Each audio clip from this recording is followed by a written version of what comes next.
A bird obeying 3 laws: gravity, motion, and aerodynamics, perches, walks, or flies. The more laws you're subject to, the freer you are. You and I are subject to many more laws than stones, worms, or birds. Along with the laws of nature, we're subject to the laws of God. Mastering the law of nature and of God gives us maximum freedom. Violation of those laws result in slavery. If you don't believe me, just ask the drug addict, the alcoholic, or the person who is enslaved by greed. Surrender to the law brings freedom, and still the law cannot meet our deepest needs. Something more is needed. Paul found that something more in his new faith, and certainly this brought him a very special kind of freedom. It also brought him the wonder of unconditional love. That has to be the second reason that Paul was so content in his new faith. He discovered what it was to be loved unconditionally. Nothing in this world is more pitiful than the person who is unsure that they are loved. Thomas P. Malone once observed that most emotional problems can be summed up in the kind of behavior where a person walks around screaming, "For God's sake, love me." Behavior does that. I know that y'all probably see that in school all the time. But you see it out on the street as well. Such feelings are formed in the earliest years of our lives. As children, we're constantly seeking approval from the significant people in our lives. If those significant people show their approval for us only when we do things like they want us to, then the message we get is that when you are good, you are lovable. When you are not good, you are not lovable. Love then is something you earn. If you have to live up to my expectations to win my love, that's conditional love. Rigid obedience to the law makes God's love appear to be conditional. The message of such faith is, I love you only when you are obedient, only when you are sinless, only when you measure up to my standards.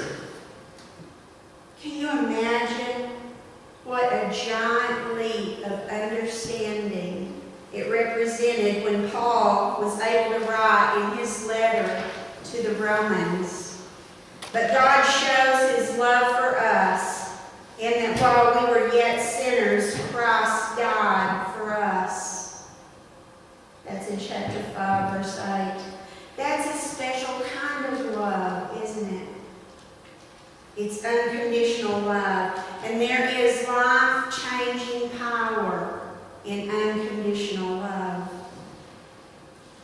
Representative Maxine Waters, a congresswoman from Los Angeles, said that one of the first people to make a difference in her life was a 5th grade math teacher at the James Weldon Johnson Elementary School in St. Louis named Louise Carter.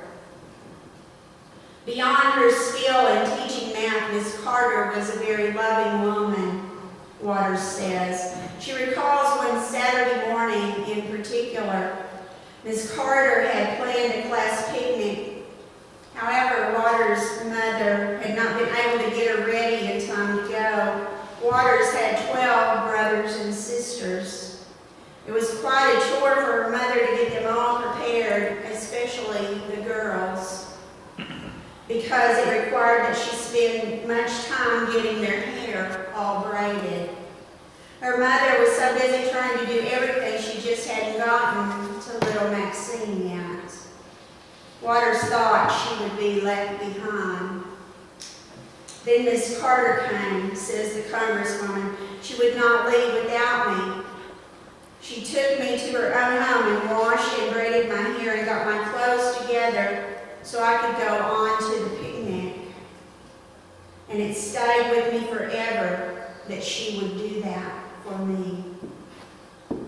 If you think that a teacher really cares about you, says Waters, then you try to live up to their expectations.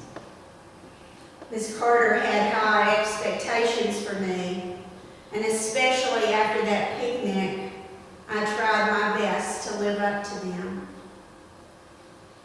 Can there be a better picture of our relationship with God? God loves us even while we are unlovable.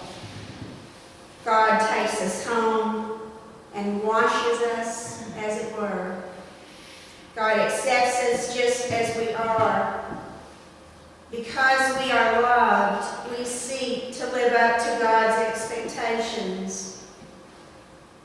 We seek to live a worthy life, not to earn God's love, but as a result of that love.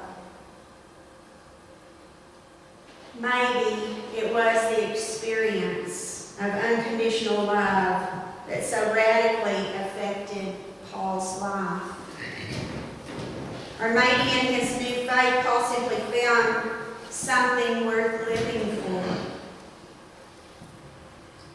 Do you remember Arthur Miller's thought-provoking play, Death of a Salesman?